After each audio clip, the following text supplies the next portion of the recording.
When you want the opinion of someone who knows the ins and outs of the Big Ten Conference, you talk to Mr. Big.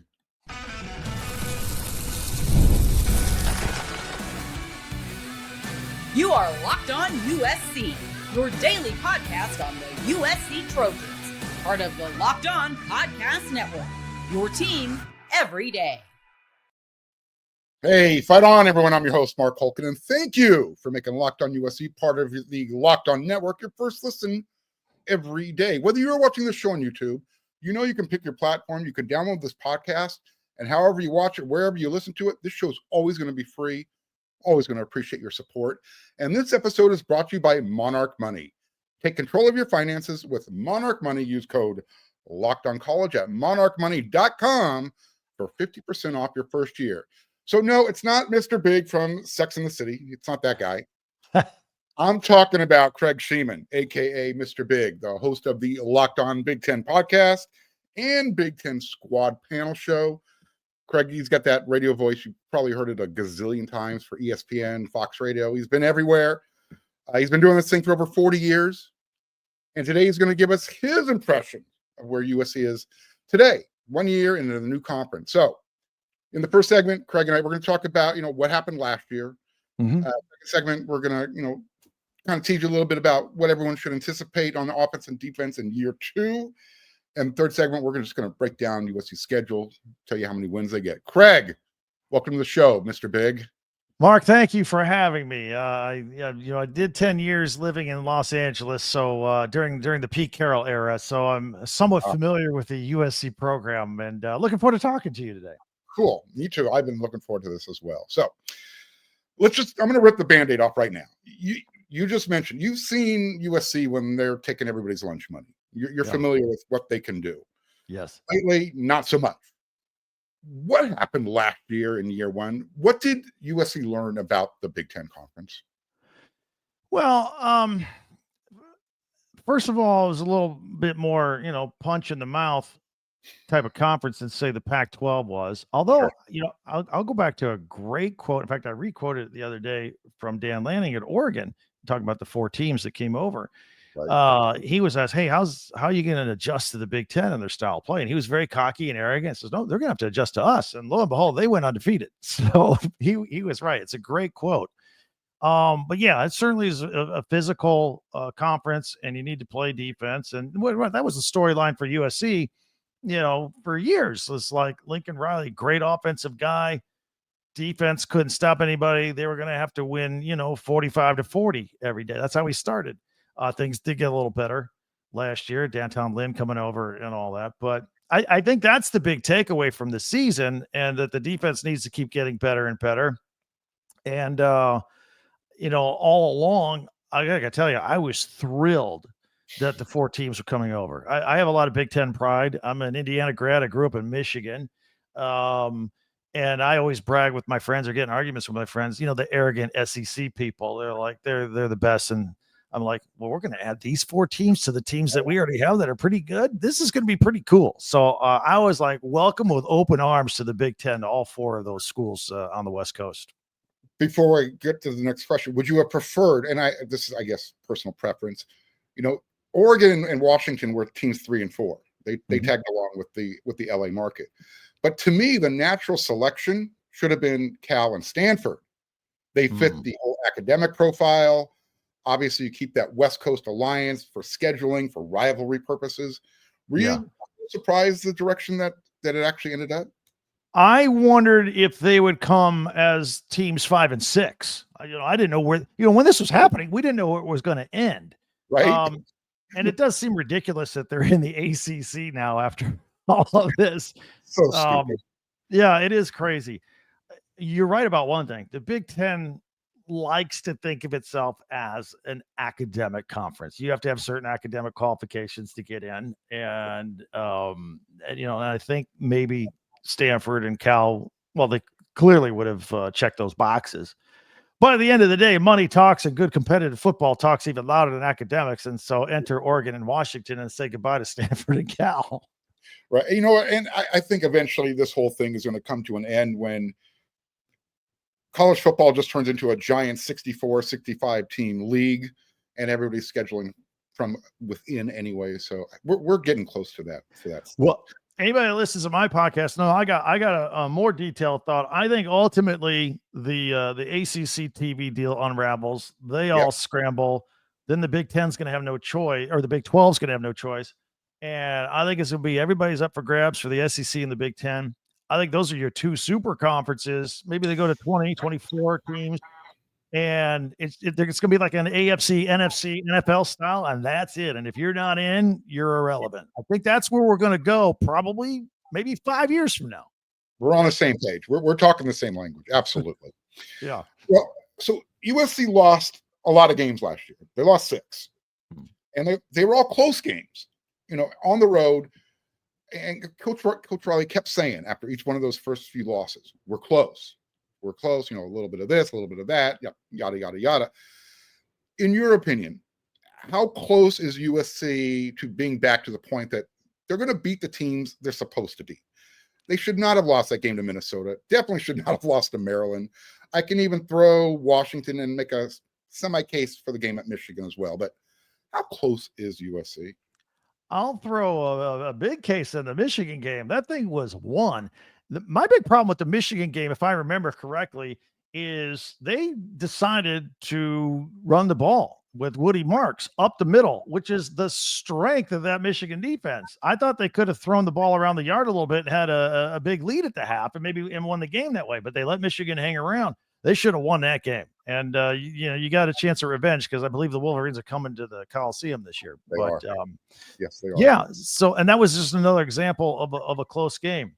Miller Moss did not turn out to be Miller Moss that we thought with the 6 touchdown bowl performance, which if I remember correctly, they said, oh, we're good at quarterback after that bowl game. I think he even told Will Howard, nah, we don't want you anymore. And he went to Ohio State, if I'm remembering correctly. Pretty close. And that turned out to be a mistake. And then I got to tell you, I'm not sold on Jade Maeva yet. I know he started the last few games of the year. I really would like your opinion on him as well. Sure. Maybe we could start a conversation there, but Lincoln Riley has done great with quarterbacks through his entire career at Oklahoma and USC. And now last year we had a bit of a drop off in the quarterback room. So I would like your opinion on Jaden Maeva. That'll help me with my podcast as I talk about the Trojans a little bit. Absolutely. No, and we'll tease that. We'll talk about that in the second segment. Okay, when fine. we talk about the offense, but I agree with you. It starts and ends with the quarterback position, without a doubt. So I guess before we wrap up this segment, on a more holistic view, from 30,000 feet of it, up, USC has been in, their own mediocre vacuum for a while now. What is the Midwest's view of USC? I mean, there's always going to be that Rose Bowl connection, USC, the Big Ten, 25 wins for USC, kind of complete ownage. But, if Oregon can come in and run the table in year one, what happens? Like you said, you've seen this movie before. What happens if USC gets on one of those streaks and starts taking off? I mean, recruiting right now is off the charts. They're recruiting like they went undefeated last year. And they're about to get another number, 5-star wide receiver from the state of Texas, Booby Feaster. Yeah. What happens if USC all of a sudden turns that page and it's like, all right, we're going to run the table. We're going to be Oregon in 2025. Well, when I told you, how excited I was that all these 4 teams coming in the Big Ten to make I think a strong Big Ten even stronger. My vision was, all right, it's no longer Michigan and Ohio State and Penn State trying to catch up to those guys. Now we're going to have the USC Trojans and the Oregon Ducks. I mean, that's how I envisioned it. I mean, I fully expect them to be top 4, top 5 with that group, and then everybody else for eternity. I mean, that's the expectation. That's not where we're at yet. I certainly think we could get there. And like you said, I haven't seen recruiting like this in forever for 2026. Kids change their mind every 3 minutes. So even the verbal commitments, hopefully they're signed. Then even though they come, then they leave then too. And now I'm starting to wonder about Lincoln Riley. We're still winning 7 games a year. Is he still around to coach these kids? Are these kids still around to be coached? I don't know, because these kids won't hit the field till 27 with any regularity. Right. That's a long time from now. So it's a great recruiting class. It's an eye opener. I just wonder if all the pieces are still going to be there. And that even includes Jennifer Cohen, the AD. I'm trying to figure her out. I don't know if she's a long-term athletic director. I don't know if she's fully supporting Lincoln Riley based on some comments I read. Like, yeah, we're kind of disappointed around here. We got all the tools to win. That's code speak for AD saying, we better win or I'm going to have to look for a new coach. So I don't know who's got the power play there between her or Lincoln Riley. Again, perhaps you can enlighten me. Sure. I think it's all part of the picture. What I will say to the whole Jen Cohn point that you're making is she has given Lincoln Riley every opportunity, every tool in the toolbox necessary to make this work. Now, they had the Bloom Performance Football Center already going before she got there. That's a huge step in the right direction, upgrading the facilities. But now you brought in Chad Bowden as your general manager. It looks like they finally figured out their NIL game. And USC might be in the most advantageous place than any other school in the country when it comes to NIL and revenue sharing, all because of the whole fair market value of what the deals have to be when they to go through the clearinghouse. So, yeah, absolutely. I am on the same page. Lincoln Riley has everything he needs. He's got a defensive coordinator. He's got an athletic director who's willing to do whatever is necessary. And because we're playing the whole financial game now with recruits, USC's got their ish together there as well. So, yeah, it'll be interesting to see. In my opinion, if USC goes 8-4 or worse, the seat's pretty hot. It's got to be. Okay. It really has to be. Okay. I mean, 9 wins for me is, again, it's a low bar. Okay. I mean, 7 wins is acceptable in a lot of programs. 7 wins is considered a losing season at USC, period. I agree. Yeah, I agree with you on that. All right, like you said, we're gonna talk about USC's quarterback situation and Lincoln Riley and all that. We're gonna do that in the next segment.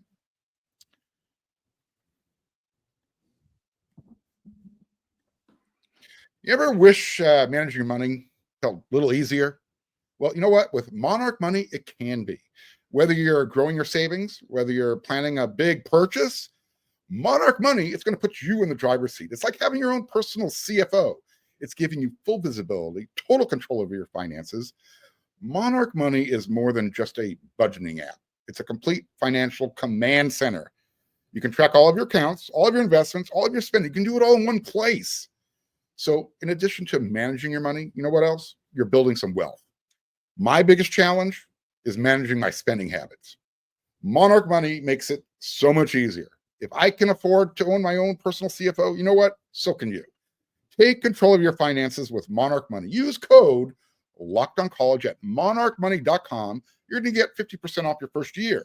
That's monarchmoney.com, code LOCKEDONCollege for half off your first year.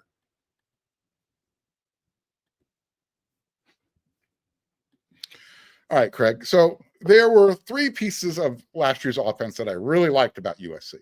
Okay. I liked Woody Marks running the ball. Yeah. You brought up the game against Michigan. I think the best play he had against Michigan was after the fumble when he chased down the Michigan defensive lineman and took the ball back and kept that drive alive. Yeah. I also liked Mekhi Lemon and Jacoby Lane eventually taking over the wide receiver spots. Yeah. Other than that, I mean, statistically, USC was one of the top teams in the conference on offense. But it was a down year. I mean, you look at the scoreboard and you're like, where are the points?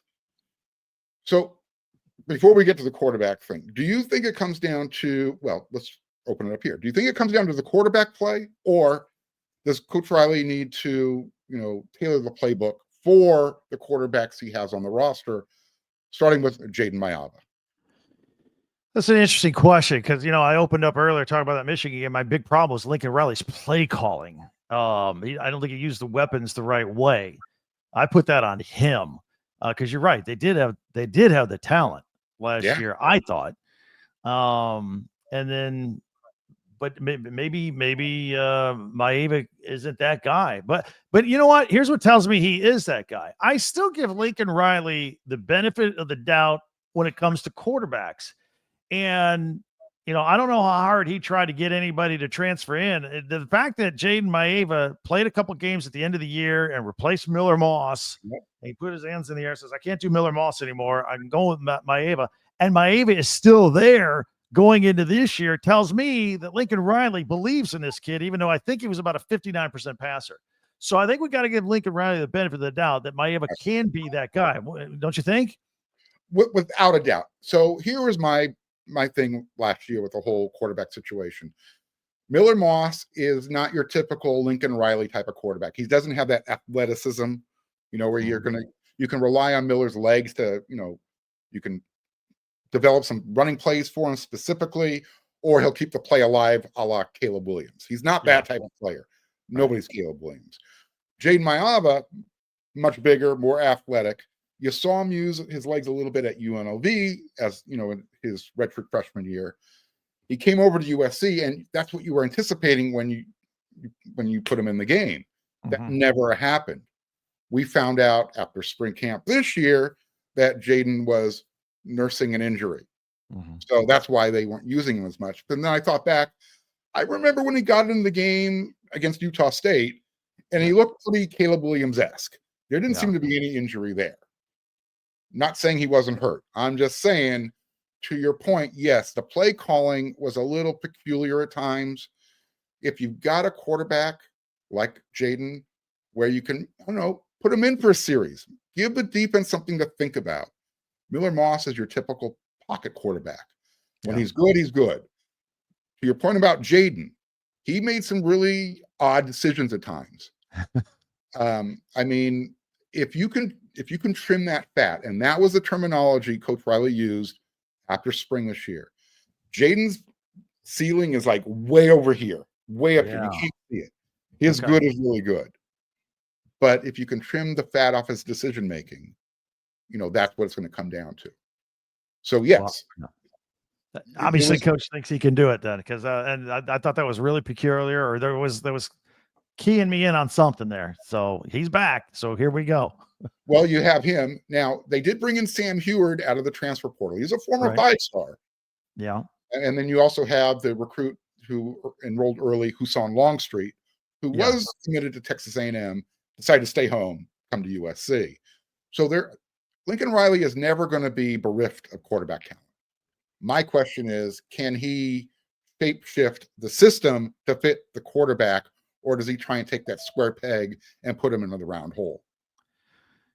Maybe the latter, because I will also say that Lincoln Riley for years was very stubborn, and particularly with defense. He just ignored it. He kept his buddy as his defensive coordinator. Finally made the change, but maybe 2 years too late. He seems stubborn. Maybe he'll try and put the round peg in the square hole, or whatever you want to say. I hate to fault people for being loyal, because I think that's a great value. Yeah. But he held on to Alex Grinch 1 year too long. Yeah. You were literally close to making the playoffs your first year at USC with a defense that was Swiss cheese, but you had Caleb Williams.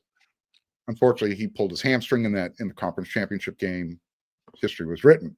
So before I switch to the defense, you mentioned it. I agree. It was one of my biggest criticisms of Coach Riley last year. Your thoughts on being your own play caller, and how does it affect managing the play clock? Because too many times he was substituting on offense with under 15 seconds, and the defense is going to take their time because they get the opportunity to substitute as well. Now all of a sudden you're snapping the ball with less than 5 seconds, sometimes even less than that. The defense can read the play clock behind the quarterback. I think it depends on the coach. Now, we have a great example of how delegating the offense works with Ryan Day and Ohio State. That's an offensive guy. Now, we never really criticized Ryan for play calling or clock management. He seems to have it together. Right. But he gave it up. So basically, so that he could delegate more of his time to raising money and getting that name, image, likeness program rolling. And then you bring in Chip Kelly, and he does what he does. So it can work. But these guys that get, that are known as these offensive gurus, they have a hard time giving that up. And, I don't know your quarterback coach very well or anybody. I don't know who he could give it up to, if that person's even on staff right now. I don't see Lincoln Riley giving that up, again, talking about his stubbornness, but we have an example. We have a blueprint where it worked pretty well in Columbus last year, for one example. And look, Lincoln Riley is always going to be known as one of the more creative offensive minds out there. No one's going to dispute that. He's got the resume to back it up. Again, my issue was more about the clock management part of it, because I think sometimes you're overthinking, you're thinking ahead, you're thinking about the pass play, and do you have the right personnel out there, yada yada yada. Yeah, it's a lot. It's a lot going on. I mean, Sharon Moore was offensive coordinator when he got promoted to head coach. He didn't take the OC job with him. He gave it to somebody else. I think he got, in this day and age, the head coach of college football, it's bigger than head coach of NFL. You got so much you've got to be in charge of. You really are. It's cliche to say you're a CEO of a company, but you really are. There's so much you have to deal with. And I think giving it up to play calling would be a wise move in more cases than not. Craig, we grew up in an era where a general manager at the college level was like, what? That wasn't even part of our thought process. I didn't even know that was a thing till like 2 years ago. There you go. So yeah, you're correct. You are literally the head coach. You've got a general manager. You've got a president, the athletic director, whatever you want to call that person. There's so many different levels now of the game, and it's literally become a business. There's no other way to say it anymore. It's almost sucked a little bit of the fun out of college football. I got to be honest. So you know what? That's fair. That's a fair statement. It is a lot different than, it sounds almost simplistic to say, hey, here's your scholarship.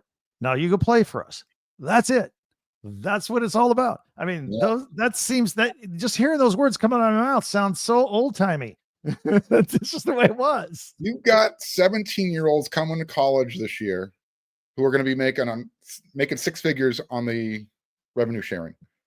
There are going to be some players making more than their assistant position coach. They're guys that'll make more than you and me combined. Well, I don't know what your situation is, yes, I am the low bar. I mean, Bryce Underwood's gonna have more money in his pocket by the time he graduates than I'll ever see in my lifetime. It looks like he's wearing a money belt under that jersey too. You might want to lose some weight. That's what they say. Let's talk about the defense real quick here. So USC we talked about Alex Grinch. They went from allowing 34 points per game in 2023 to only allowing 24 points per game last year. And actually, if you adjust that number for all the pick sixes that USC's quarterbacks threw, they actually only given up 21 points per game. Wow. That's usually a great combination when you got a Lincoln Riley offense. You're thinking USC's in the playoffs. Yeah. Now the defense is going to be deeper this year. They brought in some more pieces out of the transfer portal, specifically to help the defensive line on the interior. Second year with Lynn's system. They're not going to improve by another 10 points per game. But they added Rob Ryan to the coaching staff for the linebackers. If USC drops that points per game allowed to 18, 20, how good can this defense be? I think every defensive coordinator in college football thinks, hey, if I can keep it under 20, we're giving our team a chance to win. Sure. Especially if an offensive-minded team like USC and Lincoln Riley. So if they can trim another field goal off that average, then you're in position to win every game. And what a difference that is over 2 or 3 years compared to 3 years ago. That's remarkable that they could do that. That's a whole different ball game. By the way, I haven't heard too much from Rob Ryan lately. I mean, he was kind of noisy and loud when he first arrived, like he was like El Presidente around there. How's that working out, by the way? He's been a hit. I mean, yeah, he is going to be a fan favorite. And unfortunately, after games, only Lincoln Riley talks, as well as some of the players. I would love to have Rob Ryan available after games because I think that guy is going to be a quote a second. And I mean, his introduction at USC was fantastic. Yeah, he told a story about, I went to Hawaii. My rental car wasn't there. And he said, I know Kaluk's. And all of a sudden, he was talking about Kaluka Mayava, Jaden's uncle, I believe, or cousin. Yeah. And it just had the crowd rolling on the ground because nobody ever heard of Kaluka Mayava called Kaluk's, but it was just the delivery from Coach France.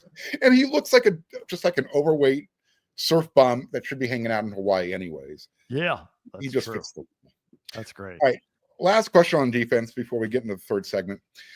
Can Eric Gentry be one of those guys that opposing offenses have to game plan for. I mean, before he concussed himself last year and missed the rest of the season, he was leading the nation in tackles. I mean, I don't want to put him on the same, level as a Caleb Downs at Ohio State, but Eric Gentry is a unicorn. I mean, he does some really different things. Can he be that freak of nature linebacker? Yeah, and that's what I remembered about when I was there in the Pete Carroll era. I mean, everybody was always talking about Reggie Bush and Matt Leinart and Carson Palmer and all that. But the one thing they always did is they had great linebackers, and they would go to the NFL and they would replace them with other linebackers that were going to the NFL. I was like, where are they getting all this talent with scholarship limits? I was convinced that they were parking kids for a couple of years at Nevada for a year to come up, and they were doing pre-transfer portal stuff back then. Maybe they were, maybe they weren't. I don't know. We won't say officially. But just the talent line. When I think of USC, I think their linebacker you. You can throughout their history. Sometimes they're running back you, sometimes they're safety you, but they've always had great linebackers. Right. And I absolutely think that could be the case this year with the Trojans. Yeah, if Eric Gentry can stay on the field for all 12 games, who knows what he can do? They've got some more depth now. Desmond Stevens is in his second year. He's from Michigan. Jaden Walker is in his second year. He's also from the state of Michigan. So we're hoping the linebacker situation is getting back to USC level. Absolutely. Well, I like what you said there. Second year. All right. Not guys that are just transferring this summer. And you got your defensive coordinator, second year. So there should be a comfort level here that you can just play and not think. And I think you'll continue to see improvement. But yeah, get that under 20 points a game. And now you got something going. I think that's a perfect segue to lead us into the third segment about, if the defense does what it's supposed to do, where can USC finish their season? We're going to do that in the next segment.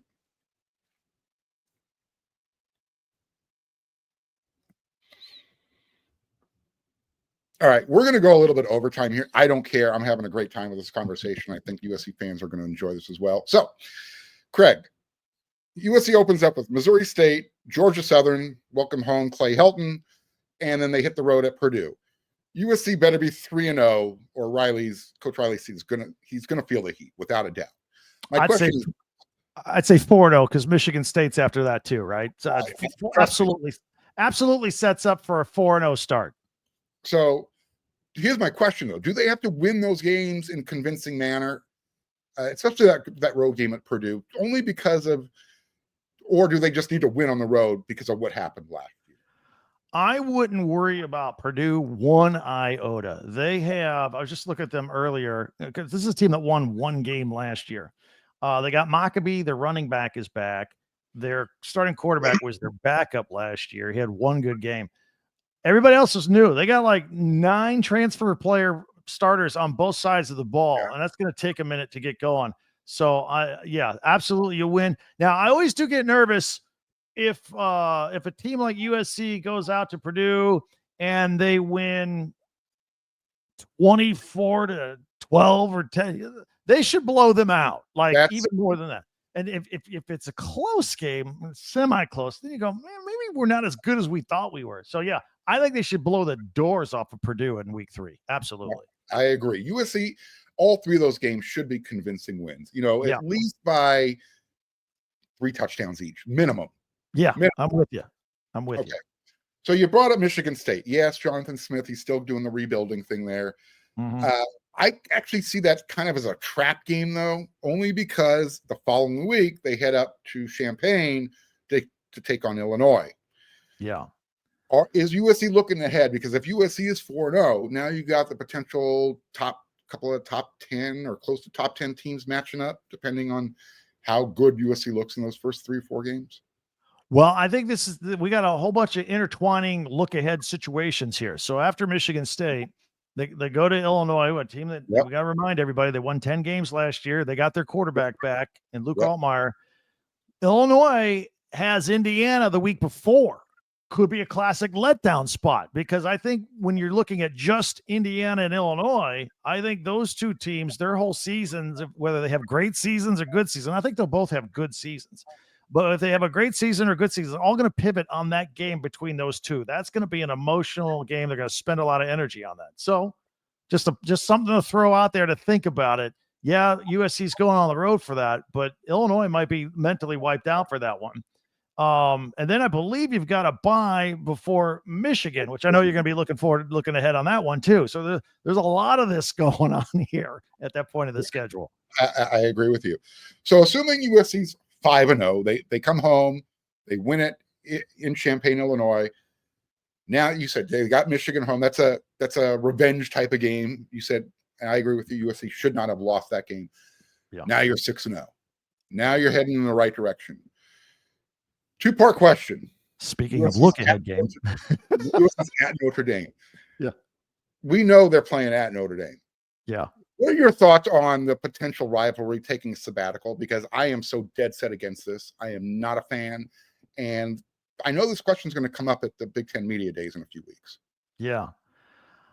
It looks like to me it's inevitable. Like and it seems like USC's the one driving it. Like, I mean, look at the schedule we're talking about. If USC wants to, go 10-2 and make the playoffs, and you've got a 10-win Illinois team, and you've got a Michigan, and you've got, the Nebraska tough team, and Oregon, and then you want to throw Notre Dame in there.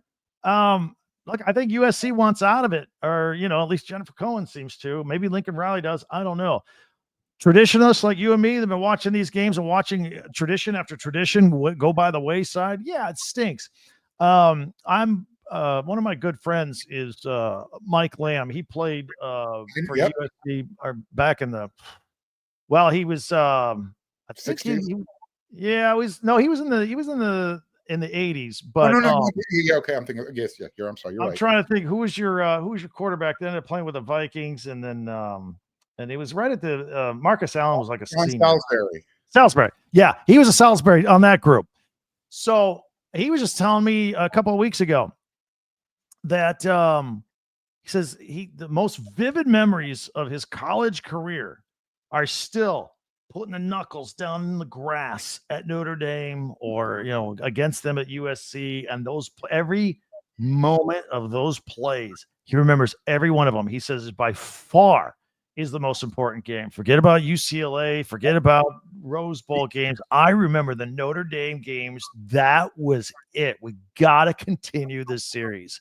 He was reading to you from the Marv Goo manifesto. The way you were describing the knuckles in the ground. Yes. The blood on your jersey. Yeah. All of that. Yeah. All of that. So yeah. Again, for me, when you take the job at USC, whether you're a player, coach, AD, it's part of the job description. You're playing Notre Dame. Yeah. And here's where I go with this. If we're going to the new, playoff format for automatic qualifiers, all you got to do is win your conference games anyways. Mm-hmm. There's no reason for this game to be shelved. Absolutely zero, none. Well, that's a good point. So maybe, we don't know if we're doing 4 automatic qualifiers or 5 plus 11 or whatever scheme they come up with. But if we do get the 4 automatic qualifiers, maybe that would save this series. That's a good point. I hadn't thought of it like that. I hope so. And because the 5 and 11 to me does not work, because now you're encouraging watering down your out of conference schedule. Yeah. So, well, what's going to happen with the 5 and 11? The Big 12 they're going to rue the day that they wanted that. You're going to see 6 Big 10 or 6 SEC teams you're going to see them getting those extra 11 is what you're going to see happening. Absolutely. Absolutely. All right, Craig, last question before we wrap up the show here. So we talked about USC possibly being 6-0. What is the end result for USC this year? Where can they end up? Again, I talked about Illinois being the pivotal game, showing they can win on the road against a finger quote quality team. Mm-hmm. So are they going to win 8 games, 9 games, or is it 10 wins? Where are they this year? I don't think they're 10. I don't think they're there yet, unless, like I said at the beginning of this podcast, that Maeva turns into whatever Lincoln Riley thinks he has there. Right. And I think that's a fair, level-headed approach. If you trip up against Illinois, if you trip up against Michigan, at Nebraska, Oregon's going to be tough. And that sure. If we're looking at 8-4, you kind of told me that's not good. It ain't. It's not. And we might be taking a collection for buyout money at that, but I don't know. Look, you came over from Oklahoma. You went 11-3. You got everybody curling their toes. You won the Heisman. You're literally 30 minutes away from the playoffs, and you follow it up with the Heisman returner going 8-5 because you were loyal to your defensive coordinator. You made the transition. You went 7-6. You look better on defense, but you look worse on offense. Something's not working right now. So that's what I'm saying. You cannot be 8-4 in year 4. It just can't happen. You win 10 games and you go to the playoffs, and now the class of 2027 is also going to be the number 1 recruited class in the country. Everything's rolling at that point. Exactly.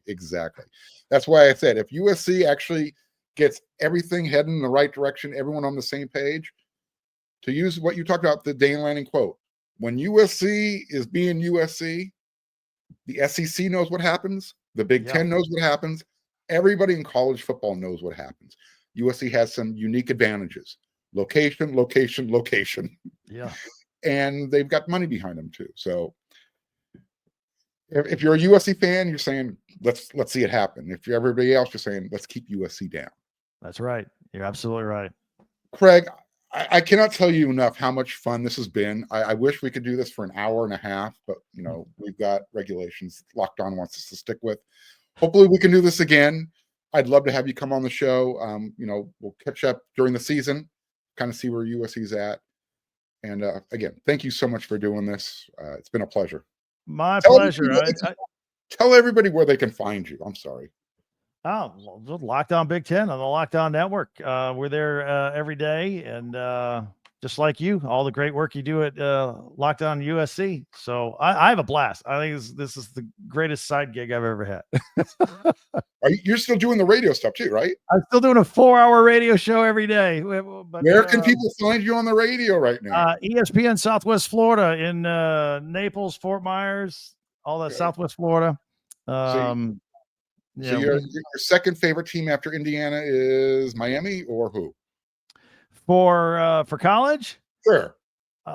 Well, I grew up in Michigan. Before I went to Indiana, I was a Michigan fan. So I still like them. So who do you dislike more, Ohio State or Sparty? Purdue. Purdue. Just like that.